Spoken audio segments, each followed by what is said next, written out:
scène en même temps, ce qui est plutôt rigolo, contrairement aux autres scènes de la pièce. Le majordome, par exemple, n'intervenant pas dans les scènes 1, 4, 5, 6, 8 de l'acte 1, 2, 4, 6 de l'acte 2, et donc tout l'acte 3, si dans l'acte 3 il fait une apparition, mais très rapide, comme ça, de gauche à droite, en bouchant les oreilles à quatre pattes, la duchesse n'intervient pas dans les scènes 1, la duchesse n'intervient pas dans les scènes 1, 4, 7 de l'acte 1, et donc l'acte 2, et Colette la soubrette n'intervient ni dans l'acte 1 ni dans l'acte 2, puisqu'elle fait sa première apparition dans la scène 8 de l'acte 1. Bon, de toute façon, il n'y a qu'une seule scène, avant la scène finale, tous les personnages, sauf un, interviennent en même temps sur scène, c'est la scène 2 de l'acte 3, mais là on n'a pas le dénouement de l'histoire, et du coup vous remarquerez que tout ce que je vous raconte depuis 30 secondes est parfaitement inutile, et c'est la raison pour laquelle je ne terminerai pas cette phrase. Donc, merci Dimitri.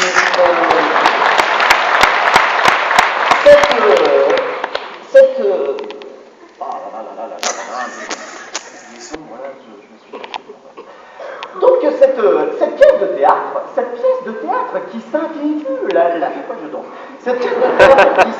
La Pendule raconte la pendule, mais le titre est provisoire parce que j'hésite avec Oh, quelle journée. Cette pièce de théâtre donc raconte une histoire qui se déroule à l'été 1929 dans une petite maison bourgeoise d'une ville de province française, ville qui n'est pas citée d'ailleurs, mais moi je ne vois pas comment ça pourrait se passer ailleurs qu'à Aurillac.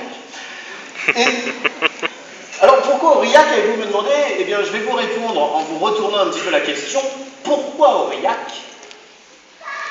Et donc cette pièce de théâtre, que je vais vous interpréter maintenant, je vais m'aider du texte comme je vous le disais tout à l'heure, parce que je ne la connais pas par cœur, et puis je vais également retirer ma veste. Ouais, vous savez, je suis pas obligé de vous dire que je vais retirer ma veste. Mais moi, j'aime bien jouer carte sur table. Alors je le dis, je retire ma veste.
Toi, tu veux bien la tenir, c'est ça? Tu parles de quoi?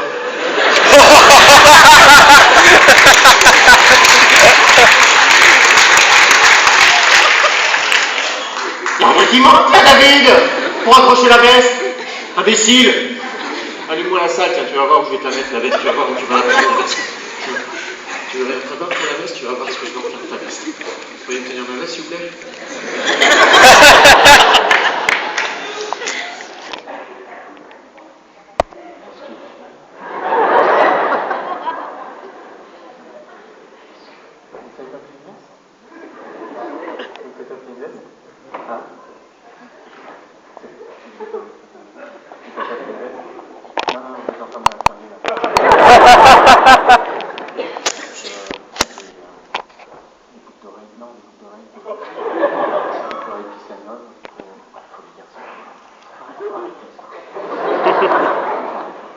Bon, allez, je remonte sur scène pour expliquer comment on plie une veste, mais vraiment, hein, c'est une perte de temps, mademoiselle. Hein. On retourne une manche. La manche non retournée, on la rentre dedans, ça tourne, on plie comme ça, si ça salit, c'est à l'intérieur. Ouais, c'est bon, c'est toi, Comment dire de faire un reste. J'ai couru trop vite, je me fais flasher.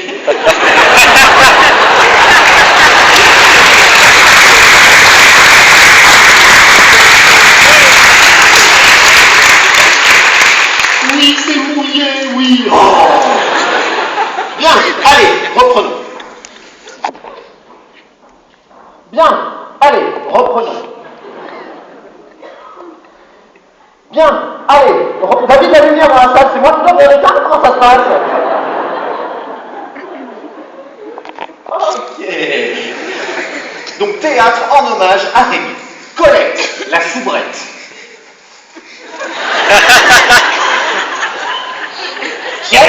Monsieur le Duc, v'là-t-il pas que le chien est de monsieur et madame Plaide? Oui, alors attendez, parce que ce qu'il faut que je vous précise, peut-être... Je vais vous faire une petite présentation rapide des personnages pour que vous puissiez bien comprendre toute l'histoire. Vous allez voir, c'est très simple. En fait, dans cette pièce, nous avons le maître de maison, le duc de Pampfouille, un aristocrate ruiné dans l'affaire des emprunts russes, et sa femme, Charlotte de Pampfouille. Tradition du vaudeville oblige, nous avons également le personnel de maison, à savoir Hector, le vieux majordome borgne. Nous avons Colette, la soubrette, qui, comme vous venez de le voir, a la poitrine généreuse, hein. Mais qui alors... Mon Dieu, vous êtes des bêtes. Mais qui alors est d'une inculture totale, il faut entendre comment cette femme s'exprime, c'est une véritable catastrophe. Nous avons Firmin, le valet de chambre à la langue bien pendue et qui est toujours aux trousses de Colette. Et Myrtille, la cuisinière, qui se trouve être la tante du commissaire de police, et vous verrez que ce détail... Arrête avec ce sac plein de nourriture, Dimitri, qu'est-ce que c'est que ça? Donne-moi ça, j'en veux, c'est quoi? J'en veux. Hein? Il en reste un de quoi? Bah donne-le-moi, c'est quoi? Qu'est-ce que c'est? Qu'est-ce que tu manges au spectacle, là? Oh putain, c'est des bonbons...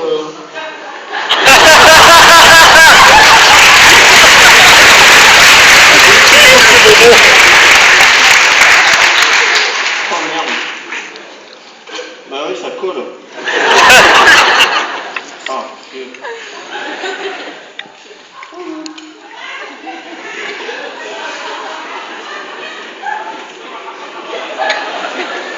vous voyez au fond, hein? Je vais vous montrer.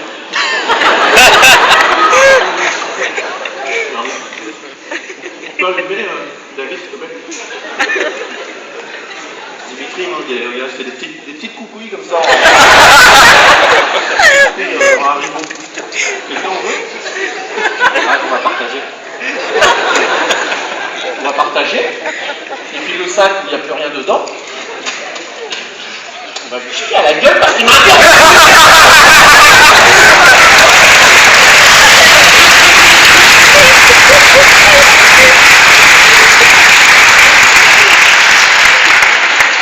Ah, j'en ai plein la bouche. Après une copine encore.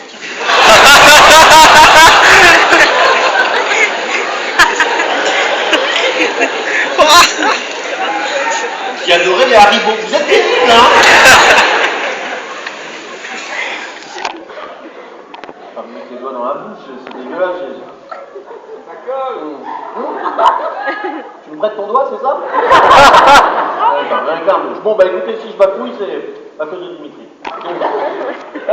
Donc j'avais fait les premiers personnages. Le duc de Pampfouille, Charlotte de Pampfouille, sa femme, le personnel de maison, Hector, le majordome borgne, Colette, la soubrette, à la poitrine généreuse, Firmin, le valet de chambre à la langue bien pendue, et Myrtille, la cuisinière, qui se trouve être la tante du commissaire de police, et vous verrez que ce détail aura son importance. Le commissaire de police, donc le commissaire Lachignol, qui, pour obtenir cette fameuse Légion d'honneur qu'il espère depuis si longtemps, est prêt à tout. Je n'en dirai pas plus. Ça va aller. Autre personnage. Charles-Louis Plagnard, un quadragénaire truculent, ex-associé du duc. Et quand je dis du duc, c'est du duc, hein, pas du duc. Et donc on apprendra qu'il est l'amant de sa femme. Enfin, sa propre femme, hein, évidemment, la femme du duc. Sa femme, lui, en revanche, Victorine Plagnard, entretient une relation depuis 8 ans avec le duc, dont elle espère un remariage, ne sachant pas du tout qu'il est ruiné, puisqu'elle va la prendre dans la scène finale. Et ça, vous allez le voir précisément en direct dans quelques secondes. Et ce que vous allez voir, c'est que Madame Plagnard, quand elle apprend ça, vraiment, elle tombe des nues. C'est vraiment, première nouvelle la concernant, vraiment, elle est là. Elle tombe des nues. Elle ne savait pas, elle l'ignorait. Mais véritablement, hein, elle tombe des nues. Je puis vous dire que pour elle, ça change tout. Louise Amélie, la fille des Plagnards, vierge à 25 ans, et qui ressemble comme 2 gouttes d'eau à Ferdinand, le fils aîné du duc, et ce n'est pas un hasard, puisqu'on apprend dans la scène 8 de l'acte 2 qu'elle est ni plus ni moins que sa sœur. En réalité, sa demi-sœur, mais ça ne change rien à l'intrigue, et surtout ça risquerait de vous encombrer inutilement la mémoire. Logiquement, nous avons ensuite le fils cadet des Panfouilly, Édouard de Panfouilly, grand fumeur de pipe devant l'éternel, qui revient des Amériques où il a fait fortune, et d'où il ramène non pas une petite amie, mais, fumeur de pipe, Un petit ami. un petit ami.